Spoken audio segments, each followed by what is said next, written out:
मुग्ध जंगल की किंवदंतियां प्रसिद्ध थीं, लेकिन एक ऐसा था जो अन्य सभी से ऊपर खड़ा था, वुल्फ सीक्रेट। हर कोई कहानी जानता था, फिर भी कोई भी सच्चाई नहीं जानता था। कुछ ने कहा कि भेड़िया एक डरावना जानवर था जो हमेशा के लिए जंगल में भटकने के लिए शापित था।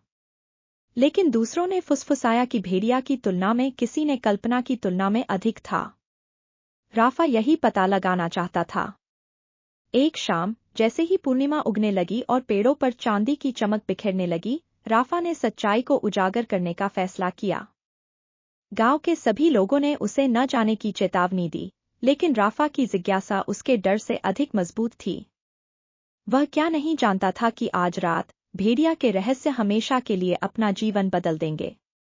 हाथ में टिमटिमाती लालटेन लिए राफा जंगल में दाखिल हुआ। हवा जादू से झिलमिलाती थी, पेड़ फुसफुसाते थे, फूल चमकते थे और नदी धीरे धीरे गाती थी। हर कदम एक नई दुनिया में यात्रा की तरह महसूस हुआ, लेकिन राफा सिर्फ सुंदरता के लिए यहाँ नहीं था। वह भेड़िए के लिए यहाँ आया था। अचानक पेड़ों के माध्यम से एक चीख गूंज उठी। कम, भूतिया और करीब। राफा का दिल दौड़ गया, लेकिन उसने आगे बढ़ाया। कहानियां सच नहीं हो सकती हैं, है ना? और फिर उसने इसे देखा। चांदनी में नहाया हुआ एक समाशोधन में भेड़िया खड़ा था। लेकिन यह वह नहीं था जिसकी राफा को उम्मीद थी।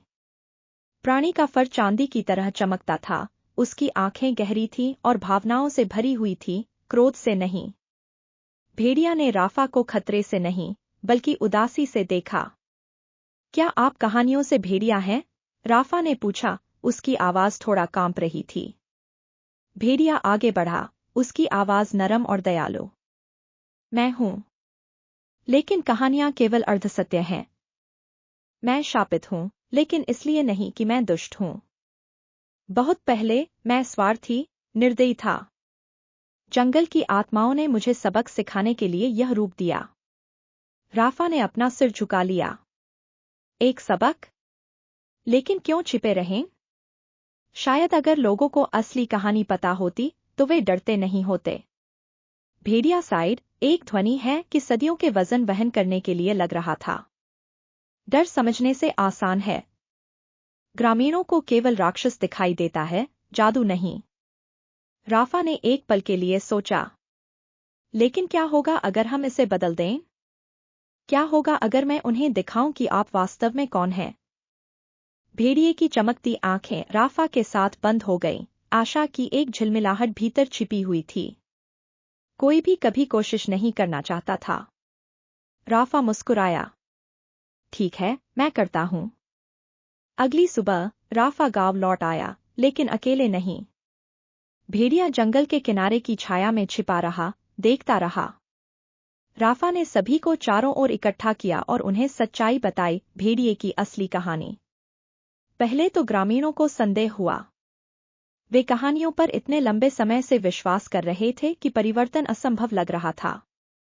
लेकिन तभी राफा ने कुछ ऐसा कहा जिसने उनका ध्यान खींचा। भेड़िया खतरनाक नहीं है। जंगल, इसमें जादू, यह हमें कुछ सिखाने की कोशिश कर रहा है। कभी-कभी जिन चीजों से हम सबसे ज्यादा डरते हैं, वे चीजें हैं जिन्हें हमारी दया की आवश्यकता होती है। सन्नाटा पसरा हुआ था। और फिर पेड़ों से भेड़िया आगे बढ़ गया। धीरे धीरे, सावधानी से, ग्रामीण हांफने लगे। लेकिन इस बार वे नहीं भागे। उन्होंने भेड़िए को एक कहानी से सिर्फ एक प्राणी से ज्यादा कुछ के रूप में देखा। और जैसे ही भेड़िया सूरज की रोशनी में खड़ा हुआ, जंगल का जादू घूमने लगा। उसका चमकता फर उज्ज्वल झिलमिलाता है, और अचानक अभिशाप हटा लिया गया था। भेड़िया एक मानवदयालु, बुद्धिमान और हमेशा के लिए राफा के आभारी में बदल गया। कभी-कभी भेड़िया ने कहा, अब मानव रूप में, सच्चाई को देखने के लिए, जादू को तोड़ने के लिए केवल एक व्यक्ति की आवश्यकता होती है।